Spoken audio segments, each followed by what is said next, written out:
കേരളവും തമിഴ്നാടും തമ്മിൽ ഒരു അതിർത്തി തർക്കം നിലനിൽക്കുന്ന രണ്ട് സംസ്ഥാനങ്ങൾ തമ്മിലല്ല, ചില സംഘടനകൾ തർക്കമുന്നയിച്ചിരിക്കുന്ന കേരളത്തിനകത്തുള്ള ഒരു ക്ഷേത്രമാണ്. വളരെ പുരാതനമായ ക്ഷേത്രമാണ്. ഏതാണ്ട് 2000 വർഷങ്ങൾക്ക് മേൽ അതിന് പഴക്കമുണ്ട് എന്ന് പറയപ്പെടുന്ന ഒരു ക്ഷേത്രമാണ് ഈ കുമളിക്കടുത്തുള്ള മംഗളാദേവിയിലെ കണ്ണകി ക്ഷേത്രം.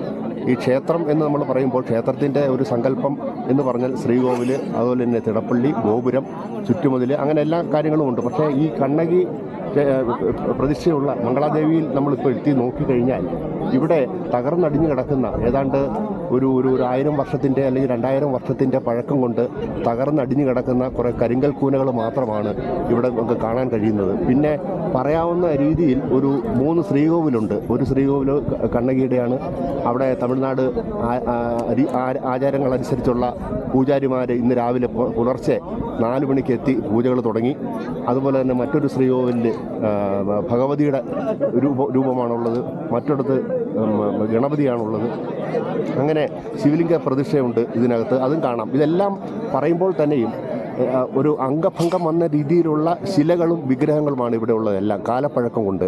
ഒരുപക്ഷെ രാജാക്കന്മാർ മാറി മാറി വന്ന പതിറ്റാണ്ടുകൾക്കിടയ്ക്ക് മാറി മാറി വന്ന രാജാക്കന്മാരുടെ ഭരണകാലത്ത് അതിൻ്റെ യുദ്ധങ്ങളും പിന്നെ മത്സരങ്ങളും ഒക്കെ മൂലം തകർന്നടിഞ്ഞ് കിടന്നത് അല്ലെങ്കിൽ തകർക്കപ്പെട്ടത് എന്നൊക്കെ വേണമെങ്കിൽ വിശേഷിപ്പിക്കാം. അതും അല്ലെങ്കിൽ ഈ പെരിയാർ കടുവ സങ്കേതത്തിനകത്ത് പെരിയാർ ടൈഗർ റിസർവിനകത്തുള്ള ഒരു ക്ഷേത്രമെന്ന നിലയിൽ ഇതിനകത്ത് സാധാരണഗതിയിൽ വർഷത്തിൽ ഒരിക്കൽ മാത്രം തമിഴ് മാസമായ ചിത്രയിലെ പൗർണമി ദിവസം, അതായത് മേടമാസത്തിലെ ചിത്ര പൗർണമിയിൽ മാത്രമാണ് ഇത് ദർശനത്തിനായി ഭക്തർക്കായി തുറന്നു കൊടുക്കുന്നത്. അപ്പോൾ അതുകൊണ്ട് തന്നെ വർഷത്തിൽ 364 ദിവസവും ഇവിടെ മനുഷ്യസഞ്ചാരമില്ലാത്ത ഒരു പ്രദേശമാണ് എന്നുള്ളത് കൊണ്ട് തന്നെ വന്യജീവികളുടെ വിഹാര കേന്ദ്രമാണ്.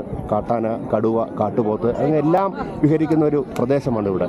അപ്പോൾ അവയെല്ലാം ഒരുപക്ഷെ ഈ കാലാന്തരത്തിൽ അവയുടെ ആക്രമണം മൂലമൊക്കെ സംഭവിച്ചതാവാം, പ്രകൃതിക്ഷോഭങ്ങൾ സംഭവിച്ചതാവാം.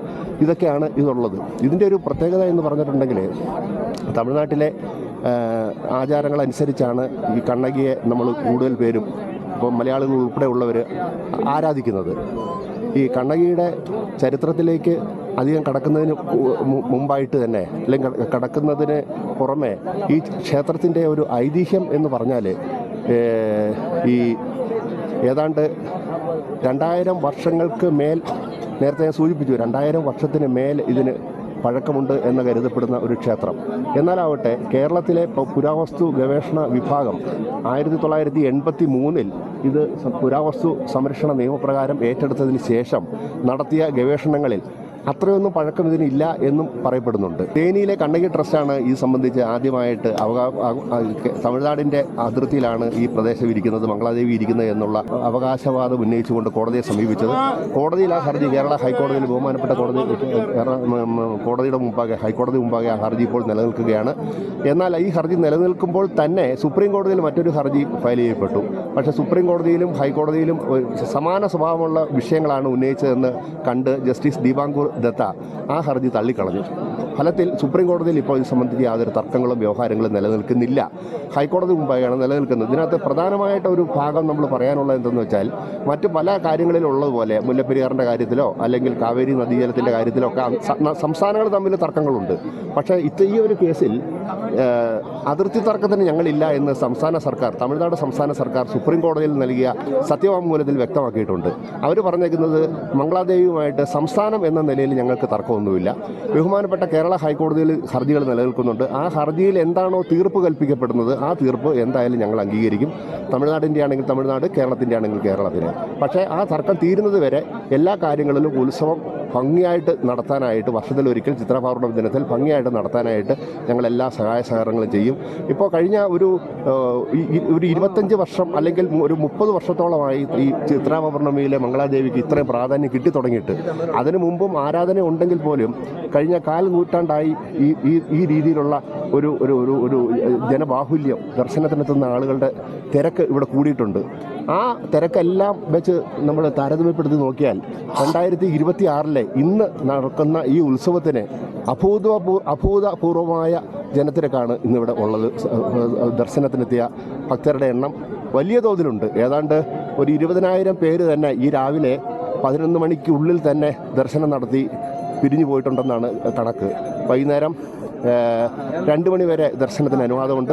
വൈകിട്ട് 5 മണി അല്ലെങ്കിൽ 6 മണിക്കുള്ളിൽ ഈ കാനനത്തിനകത്ത് വന്ന്, പെരിയാർ ടൈഗർ റിസർവിനകത്ത് വന്ന് മുഴുവൻ ആളുകളും, മുഴുവൻ ഭക്തരെയും പുറത്തിറക്കി വിടുന്ന ഒരു വലിയ ഭാരിച്ച ദൗത്യം കൂടിയാണ് ഇതിൻ്റെ സുരക്ഷാ വിഭാഗം, വനം വകുപ്പ്, പോലീസ് ഉൾപ്പെടെയുള്ള ഉദ്യോഗസ്ഥർ ഏറ്റെടുത്തിരിക്കുന്നത്. 6 മണിക്കുള്ളിൽ ഈ കാനനത്തിൽ നിന്ന് വനത്തിൽ നിന്ന് മുഴുവൻ ആളുകളെയും ഇറക്കി വിടുകയും ഇവിടെ സുഗമമായ വനസംരക്ഷണം ഉറപ്പുവരുത്താനായിട്ടുള്ള എല്ലാ മാർഗങ്ങളും ചെയ്യുകയും ചെയ്യും. മംഗളാദേവിയിലെ ഈ ഇന്നത്തെ ഉത്സവം ഇത്രയും ഭംഗിയായിട്ട് നടത്തുന്നതിന് വേണ്ടി സംസ്ഥാന വനം വകുപ്പ്, പ്രത്യേകിച്ച് പെരിയാർ ടൈഗർ റിസർവിലെ പെരിയാർ ഈസ്റ്റ് ഡിവിഷനിലെ ഉദ്യോഗസ്ഥർ എത്രയോ നാളുകളായി, ആഴ്ചകളോളമായി അല്ലെങ്കിൽ 2-3 മാസക്കാലമായിട്ട് പ്രയത്നിച്ചുകൊണ്ടിരിക്കുക. കാടുകൾ വെട്ടിത്തെളിക്കാനും ബാരിക്കേഡുകൾ ഉണ്ടാക്കാനും ഇവിടെ വൃത്തിയാകാനും. ഇവിടെ വരുന്ന ഒരു 30,000-40,000 പേരിൽ നിന്ന് എത്തിയാൽ അവർക്കാവശ്യമുള്ള സഹായങ്ങളും സൗകര്യങ്ങളും ഒരുക്കുന്നതിന് വേണ്ടി എല്ലാ സൗകര്യങ്ങളും വനം വകുപ്പിൻ്റെ നേതൃത്വത്തിലും പോലീസിൻ്റെ നേതൃത്വത്തിലും ആഴ്ചകളോളമായിട്ട് നടന്നുകൊണ്ടിരിക്കുകയാണ്.